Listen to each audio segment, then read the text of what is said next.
एक बार एक भिखारी अपने जीवन से बहुत परेशान हो चुका था, क्योंकि वो इतना गरीब था कि उसे अपना गुजारा करने के लिए भीख मांगनी पड़ती थी। उसी बात को लेकर वो बहुत दुखी रहता। वो दिन भर यही सोचता कि उसके जीवन में कैसे बदलाव आएंगे, और यह सोचकर वह निराश हो जाता। उसी गांव में एक बार गौतम बुद्ध ठहरे हुए थे। लोग अपनी परेशानियों को लेकर उनके पास जाते और उनका हल लेकर खुशी खुशी वहां से लौटते। उसी गांव के सड़क के किनारे यह भिखारी बैठा करता था। वह बुद्ध के पास आने जाने वाले लोगों को बड़ी ध्यान से देखता। उसे बड़ा आश्चर्य होता कि लोग जब अंदर जाते हैं तो बड़ा दुखी चेहरा लेकर जाते हैं, लेकिन जब वापस आते हैं तो बड़े प्रसन्न दिखाई देते हैं। उस गरीब को लगा कि क्यों ना वह भी अपनी समस्या को बुद्ध के सामने रखे। यह बात मन ही मन सोचकर एक दिन वह महात्मा बुद्ध के पास पहुंच गया। लोग महात्मा बुद्ध के सामने खड़े होकर अपनी समस्या बता रहे थे। जब उसकी बारी आई तो उसने सबसे पहले महात्मा को प्रणाम किया और कहा, भगवंत, इस गांव में लगभग सभी लोग खुश और समृद्ध हैं, फिर मैं ही इतना गरीब क्यों हूँ? इस बात पर भगवान बुद्ध ने मुस्कुराते हुए बोला, तुम गरीब और निर्धन इसलिए हो क्योंकि तुमने आज से पहले कभी भी किसी को कुछ दिया ही नहीं है। वह व्यक्ति भगवान बुद्ध की तरफ बड़ी आश्चर्य से देख रहा था और वो बोला, भगवंत, मेरे पास भला दूसरों को देने के लिए क्या है? मेरा तो स्वयं का गुजारा ही बहुत मुश्किल से हो पाता है। लोगों से भीख मांगकर अपना पेट भरता हूँ, मैं लोगों को क्या दे सकता हूँ?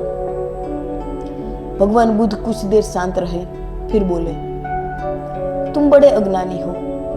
औरों के साथ बांटने के लिए तुम्हें ईश्वर ने इतना कुछ दिया है और तुम्हें खबर ही नहीं है। थोड़ा सोचो तो तुम्हें पता चलेगा कि ईश्वर ने कैसी कैसी बड़ी चीजें तुम्हें दी है जो तुम आसानी से दूसरों को दे सकते हो। सबसे पहले तो मुस्कुराहट दी है जिससे तुम लोगों में आशा का संचार कर सकते हो। भगवान ने तुम्हें मुंह दिया है, मुंह से 2 मीठे बोल बोल सकते हो। अच्छे विचारों से किसी का हौसला बढ़ा सकते हो। अच्छे विचार से किसी निराश व्यक्ति की निराशा दूर कर सकते हो। भगवान ने तुम्हें 2 हाथ दिए हैं, इन दोनों हाथों से तुम लोगों की मदद कर सकते हो। अगर आपके पास धन नहीं है तो क्या हुआ? दान केवल धन का ही नहीं किया जाता। किसी को शिक्षा देना भी एक दान है, किसी को अन्न देना भी एक दान है, किसी को अच्छे विचार देना भी एक दान है। ईश्वर ने जिसको भी ये 3 चीजें दी है वह कभी निर्धन हो ही नहीं सकता। निर्धनता का विचार तो केवल व्यक्ति के मन में होता है। यह तो एक भ्रम है, इसे निकाल दो।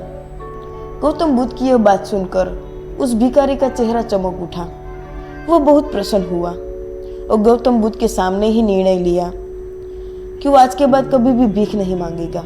वो भीख मांगना छोड़ देगा और जितनी हो सकेगी उतनी लोगों की मदद करेगा और ईश्वर के द्वारा दी गई इन अमूल्य भेंट से वो लोगों की मदद करेगा।